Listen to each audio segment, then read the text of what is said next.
ఇది మన జర్నలిస్టుల సంక్షేమం కోసం పనిచేస్తే తమ్ముడు అన్నాను.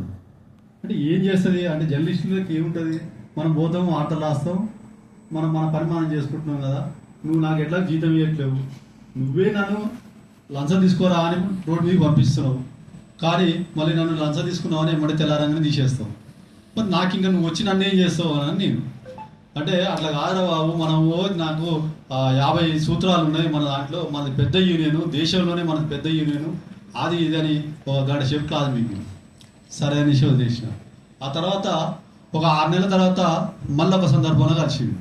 అయితే ఫస్ట్ కలిసిన సందర్భంలో అప్పుడే నాకు చెప్పింది, మనం జర్నలిస్టులకు ఇళ్ల స్థలాల కోసం పోరాడుతున్నాం, మన హెల్త్ కార్డుల కోసం పోరాడుతున్నాం, మన బస్సుల కోసం పోరాడుతున్నాం, మనం ఉద్యోగ భద్రత కోసం పోరాడుతున్నాం, మనకు కనీసం అంటే ఒక జీతభత్యాల కోసం పోరాడుతున్నాం అని చెప్పింది. సరే సార్ నాకు తెలియదు కాబట్టి ఓకే రైట్ థ్యాంక్ యూ అని చెప్పి. ఆ తర్వాత మళ్ళీ ఒక 6 నెలల తర్వాత మళ్ళీ కలిసినప్పుడు అప్పటికే ఒక 2-3 మీటింగ్లు అయినాయి. ఆ మీటింగ్లలో పోయి వచ్చినాం. అంత అయిపోయాక సార్ ఈ సంఘం పెట్టి 8 సంవత్సరాలు అయింది సార్ అన్న. అప్పటికే దగ్గర దాదాపు ఒక 30-40 సంవత్సరాలు కావచ్చు నాకు తెలిసి. అప్పటి నుండి కూడా ఇదే సూత్రాలు కదా సార్ అన్న అంటే అవును అని అన్నాడు. అప్పటి నుండి కూడా ఇళ్ల స్థలాల కోసం పోరాడుతున్నాం అని అన్నాడు. మండల స్థాయి విలేకరులకు ఎంతమందికి ఇళ్ల స్థలాలు ఇప్పించి ఈ యూనియన్ అని అడిగిన, నో సమాధానం. సరే సార్ అప్పటి నుండి కూడా ఉద్యోగ భద్రత కల్పించాలని అంటారు.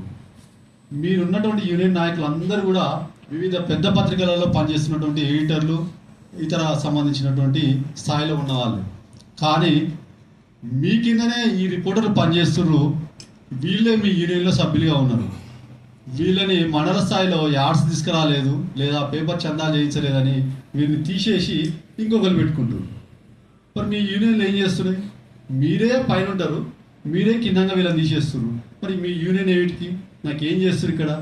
నిన్న ఉదాహరణకు ఒక పేపరు సీనియర్ జర్నలిస్ట్ని తీసేసారు. వీళ్ళు ఏం చేసారు సార్ అన్న, నీకు తెలియదు కానీ ఆగరా అన్న. సరే సార్ అన్న. మరి ఇప్పుడు 30-40 సంవత్సరాల నుంచి మీరు జర్నలిస్ట్గా ఉన్నారు, ఎవరికి ఇల్లులు వచ్చినాయి సార్? ఒక్కరికన్నా మన ఇక్కడ ఉన్నటువంటి ఒక 40 మందిలలో ఒక్కరికన్నా వచ్చిందా సార్ అన్న? నీకు తెలియదు కానీ ఆగరా, రేపు నల్గొండలో మళ్ళీ మీటింగ్ ఉంది అప్పుడు చూడరు అన్నాను.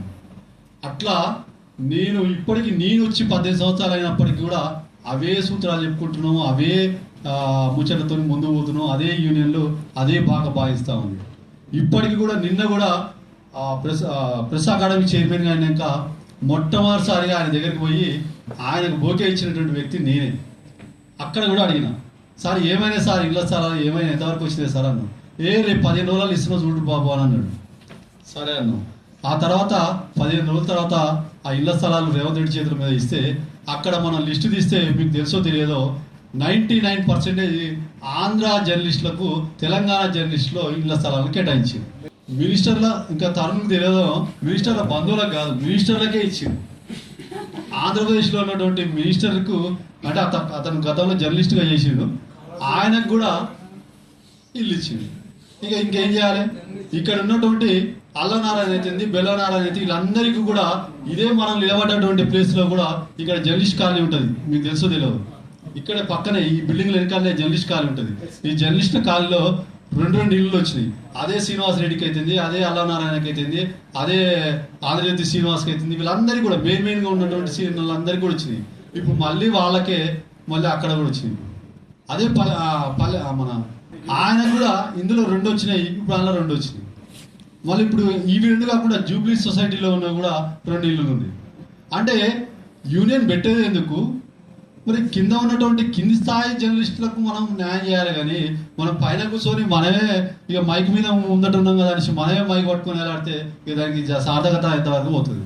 కాబట్టి అలాంటి సమస్యలు ఉండకుండా అలాంటి కష్ట నష్టాలన్నింటినీ ఎదుర్కొని ఆయా పత్రికల నుంచి బయటికి వచ్చి మీరు డిజిటల్ మీడియా వైపు మళ్ళీ మీరే డిజిటల్ మీడియాకు ఓనర్గా ఎదిగారు కాబట్టి ఆ కష్ట సుఖాలు ఆ బాధలన్నీ మీకు తెలుసు కాబట్టి మనందరం అంటే బాధలు తెలిసేటువంటి మనందరం కూడా కలిసి ఈనాడు ఈ యొక్క సంఘం పెట్టడానికి ఆస్కారం ఏర్పడింది.